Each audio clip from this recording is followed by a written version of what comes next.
ভারতের প্রশ্ন ফাঁস ইস্যুকে ঘিরে চলমান শিক্ষার্থী আন্দোলনের মধ্যে মোদী সরকারের বিরুদ্ধে তীব্র অভিযোগ তুলেছেন কংগ্রেস নেত্রী সোনিয়া গান্ধী।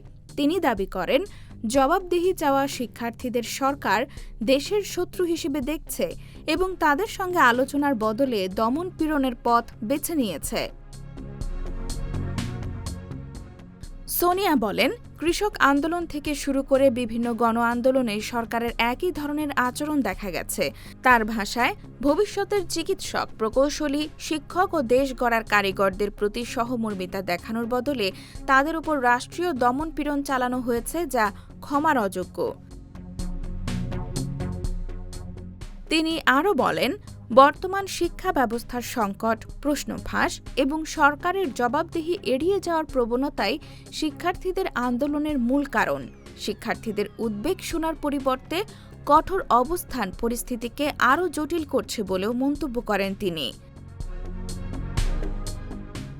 অন্যদিকে প্রধানমন্ত্রী নরেন্দ্র মোদী মধ্যরাতে দেওয়া ভিডিও বার্তায় জানান, প্রশ্ন ফাঁসের ঘটনায় সরকার আরও কঠোর পদক্ষেপ নিচ্ছে।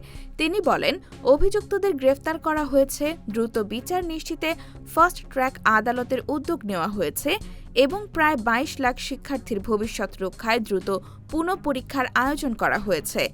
ফলে প্রশ্ন ফাঁস ইস্যুতে সরকার ও বিরোধীদের পাল্টাপাল্টি অবস্থানে ভারতের রাজনৈতিক অঙ্গন আরও উত্তপ্ত হয়ে উঠেছে।